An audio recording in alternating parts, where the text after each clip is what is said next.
Friends, welcome to Archana educational channel. आज हम लोग कारक कारक की क्या परिभाषा होती है, उसके कितने भेद हैं और उदाहरण पढ़ेंगे। कारक को इंग्लिश में प्रीपोजिशन भी कहते हैं। तो चलो शुरू करते हैं।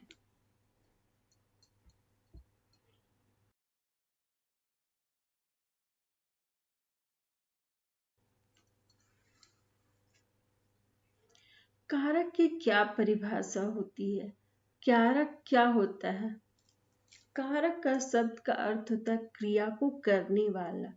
संज्ञा अस्वर्नाम के द्वारा की गई क्रिया के साथ संबंध स्थापित करने वाले को हम लोग कारक कहते हैं। कारक के बहुत सारे विभक्ति और प्रसंग हैं, तो चलो देखते हैं।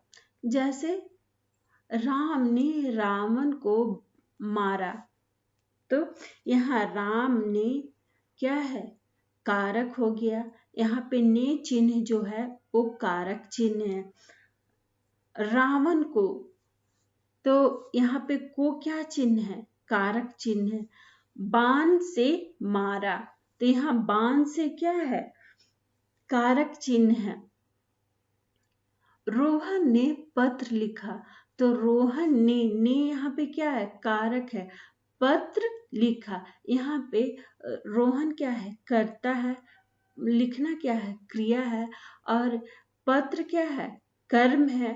तो यहाँ पे देख रहे हैं कि संज्ञा और सर्वनाम के साथ क्रिया के संबंध कौन स्थापित कर रहा है? ने। तो यहाँ पे ने कारक चिन्ह है या कारक विभक्ति है। वह रोज सुबह गंगा किनारे जाता है, तो गंगा किनारे क्या है? यहाँ पे कारक है। तो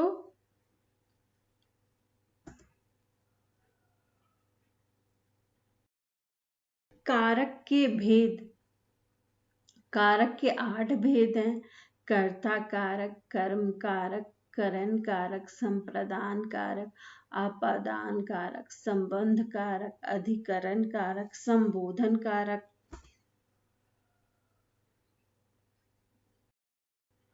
कर्म कारक वह वस्तु या व्यक्ति जिस पर वाक्यों में की गई क्रिया का प्रभाव पड़ता है, वह कर्म कारक कहलाता है। कर्म कारक की विभक्ति चिन्ह को होता है। उदाहरण के तौर पे देख ले, राम ने राधा को बुलाया, तो वो क्या है? राम क्या, गोपाल क्या है? करता है। बुलाया क्या है? क्रिया है। और कर्म यहाँ पे क्या है? राधा है। तो यहाँ गोपाल ने राधा को बुलाया, तो यहाँ क्रिया का प्रभाव किस पे पड़ रहा है? राधा पे पड़ रहा है। राधा को बुलाया, तो यहाँ पे क्या हो गया? राधा को क्या हो गया? कर्म कारक कहलाएगा। जिस पर की गई क्रिया का प्रभाव पड़े उसे कर्म कारक कहलाते हैं। रामू ने घोड़े को पानी पिलाया, तो यहाँ रामू क्या है? करता है। पिलाया क्या है? क्रिया है।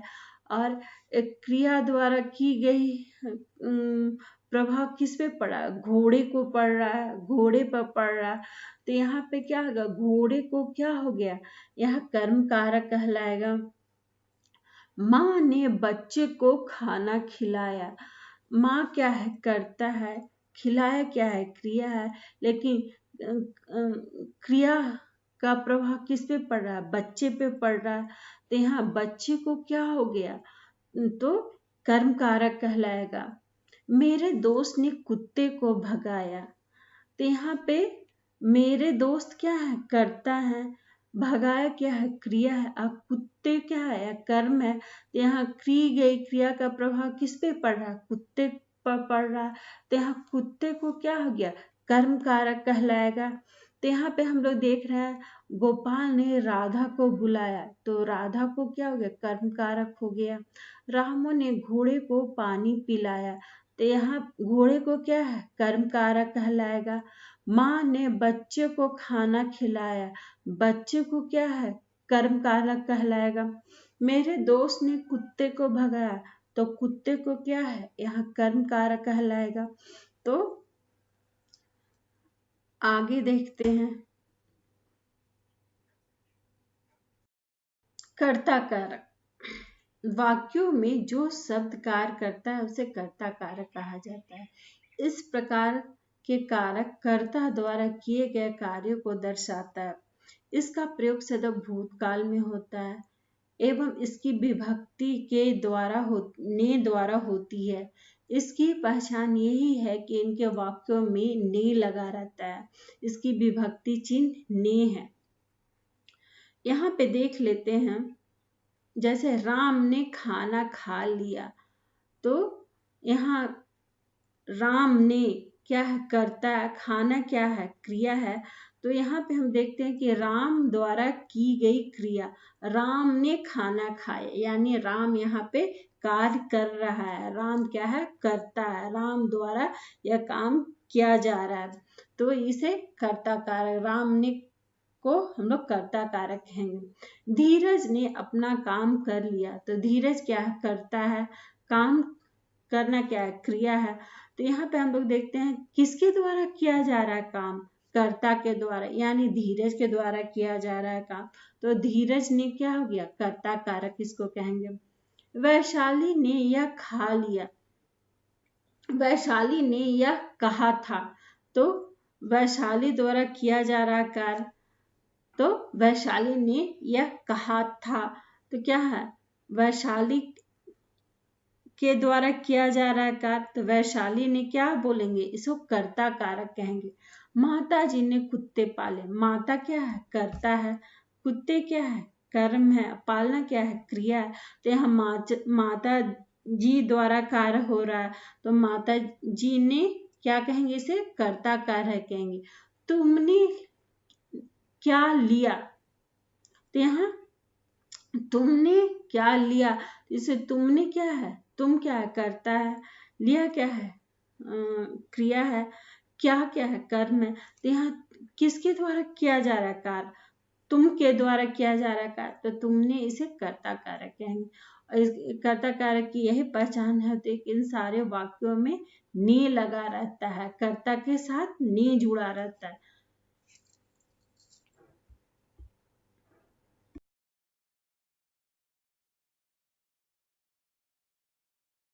करण क्रिया को करने के साधन को कहा जाता है।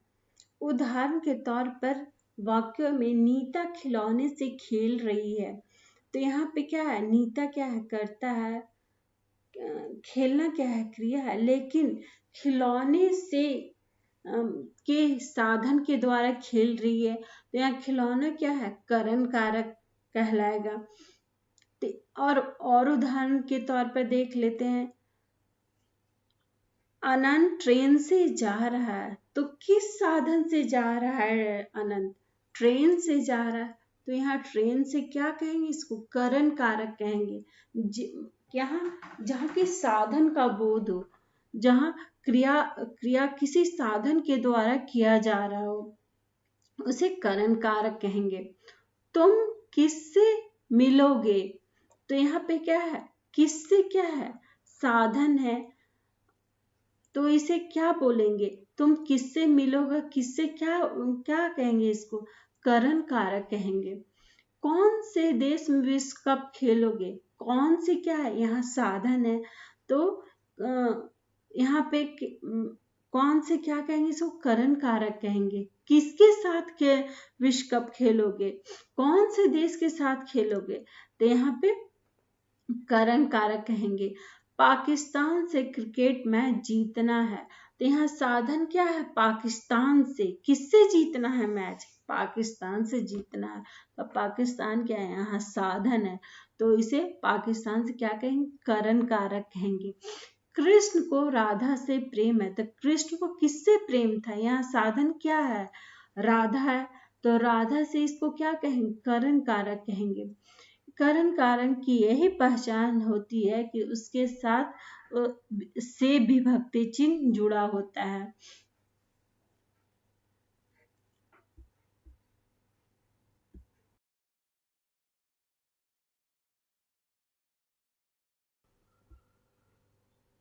संप्रदान कारक,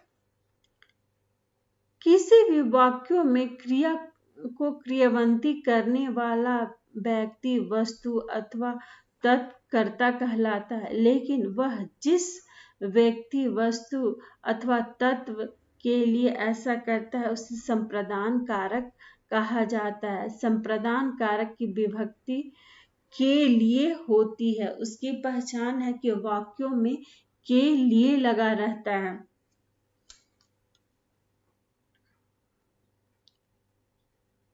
जैसे धीरज के लिए खाना लाओ, किसके लिए खाना लाओ? धीरज के लिए खाना लाओ, तो यह संप्रदान कारक कहेंगे इसको। ट्रेन के लिए पटरी बन रही है, तो किसके लिए पटरी बन रही है? ट्रेन के लिए पटरी बन रही है, तो ये क्या है? संप्रदान कारक है। वो दुबई के लिए रवाना हो गया, तो दुबई के लिए क्या हो गया? संप्रदान कारक हो गया। उत्तरा के लिए पुस्तक लाइए, तो उत्तरा के लिए क्या हो गया? संप्रदान कारक हो गया। भूखे के लिए भोजन बनाओ, तो भूखे के लिए क्या हो गया? संप्रदान कारक हो गया। सर्दी से बचने के लिए रजाई ले आओ, तो बचने के लिए क्या है? संप्रदान कारक है। संप्रदान कारक की पहचान यही होती है कि उसकी विभक्ति के लिए होता है।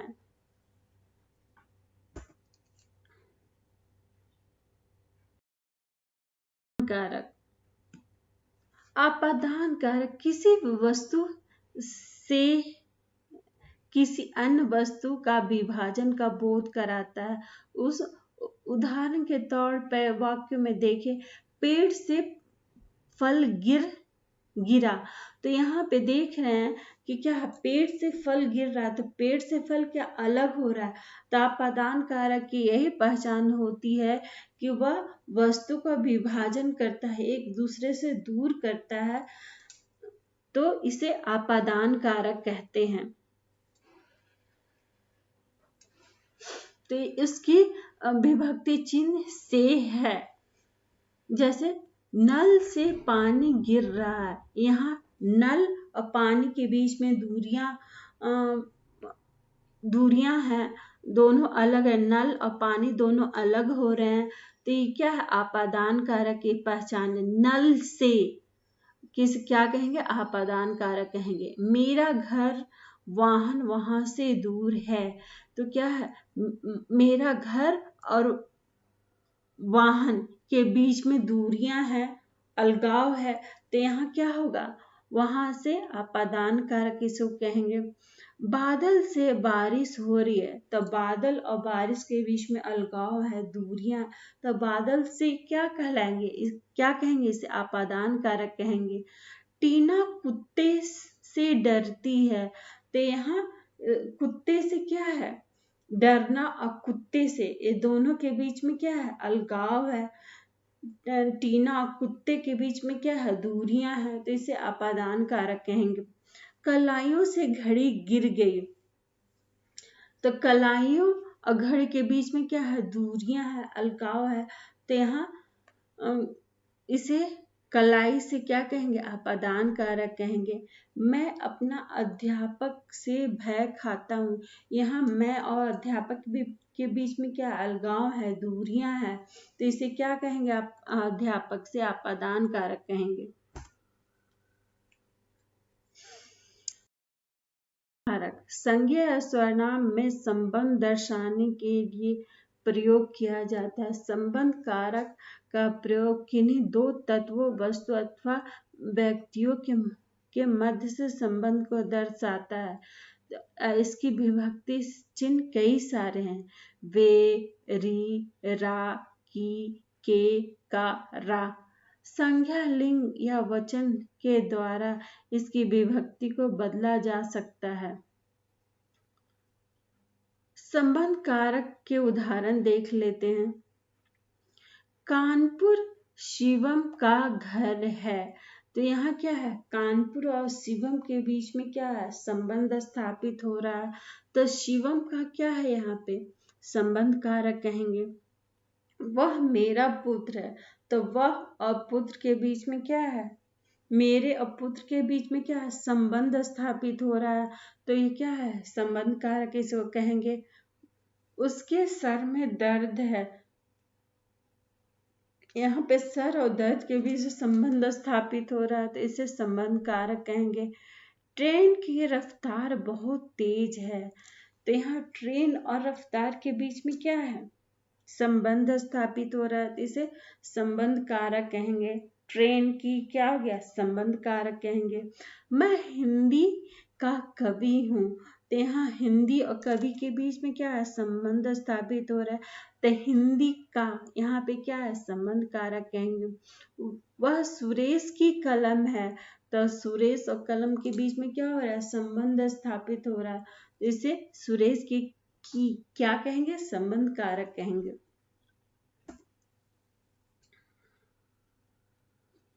अधिकरण कारक, वाक्यों में जिस शब्द द्वारा कर्ता के आधार का बोध होता है उसे अधिकरण कारक कहलाता है। उदाहरण के तौर पे मैं घर में रहता हूँ, तो यहाँ पे क्या है, मैं कर्ता है, रहना क्या है, क्रिया है, एवं घर क्या है, आधार है, तो यहाँ पे इसे अधिकरण कारक कहेंगे। उदाहरण के तौर पे और देख लेते हैं। निखिलेश ने कलम बैग में रखी, तो निखिलेश कलम कहाँ रखी, बैग में रखी, तो यहाँ बैग क्या आधार है, तो इसे अधिकरण कारक कहेंगे। वह शाम को नहर किनारे गया था, तो यहाँ पे क्या है, कहाँ गया था, नहर के किनारे गया था, तो यहाँ क्या है, नहर किनारे क्या है, यहाँ पे आधार है, तो इसे अधिकरण कारक कहेंगे। मंदिर में दिया जल रहा है, तो यहाँ क्या है, दिया जलना क्या है, आधार है, तो यहाँ पे मंदिर में यहाँ क्या है, आधार है, तो यहाँ पे क्या, मंदिर में क्या बोलेंगे, इसको अधिकरण कारक कहेंगे। इसकी विभक्ति चिन्ह में है, अधिकरण करण का की पहचान उसके में चिन्ह से करते हैं।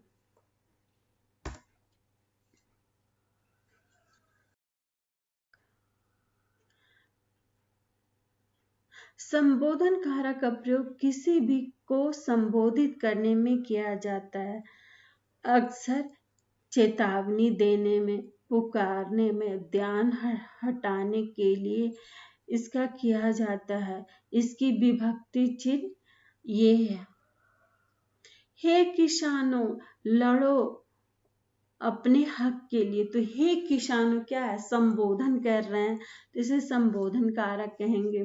अरे सुनो यहाँ चले आओ, तो अरे सुनो क्या है, संबोधन कर रहे हैं, तो इसे क्या कहेंगे, संबोधन कारक कहेंगे।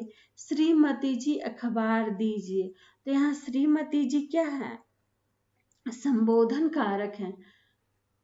सुनिए भैया 2 कप चाय दो, यहाँ सुनिए भैया क्या है, संबोधन कर रहे हैं, तो इसे संबोधन कारक कहेंगे।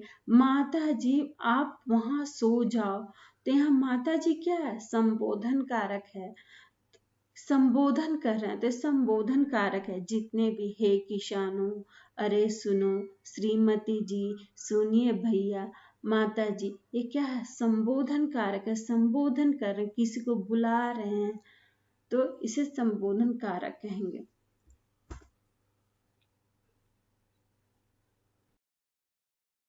समरी के तौर पर सारे कारक की क्या पहचान चिन्ह है, उसे पूरे लिखा हुआ है। जैसे कर्ता, क्रिया को पूरा करने वाला, इसकी विभक्ति चिन्ह क्या है, ने है। कर्म, क्रिया को प्रभावित करने वाला, इसकी विभक्ति चिन्ह क्या है, को है। करण, क्रिया के साधन, तो यहाँ से के द्वारा क्या है, इसकी विभक्ति चिन्ह। संप्रदान, जिसके लिए काम हो, इसकी विभक्ति चिन्ह क्या है, को के लिए। अपादान कारक, जहां पर अलगाव हो, तो इसकी विभक्ति चिन्ह क्या है, से है। संबंध, जहां पर पदों में संबंध हो, का, के, की, रा, रे, री।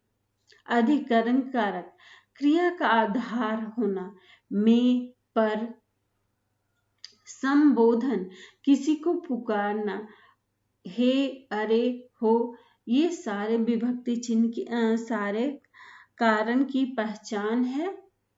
इसे आप याद करो, जैसे कर्ता ने कर्म को, करण के, से, के द्वारा, संप्रदान को, के लिए, आपादान से, संबंध का, के, की, रा, रे, री, अधिकरण में, पर, संबोधन, हे, अरे, हो।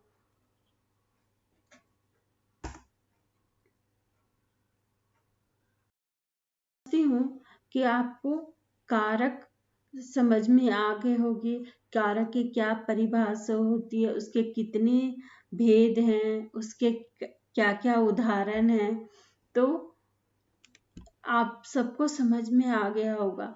अगर आपको कोई भी डाउट हो तो आप मुझे अपने कमेंट बॉक्स में लिख के बताइए, ताकि मैं आपके डाउट्स क्लियर कर सकूं।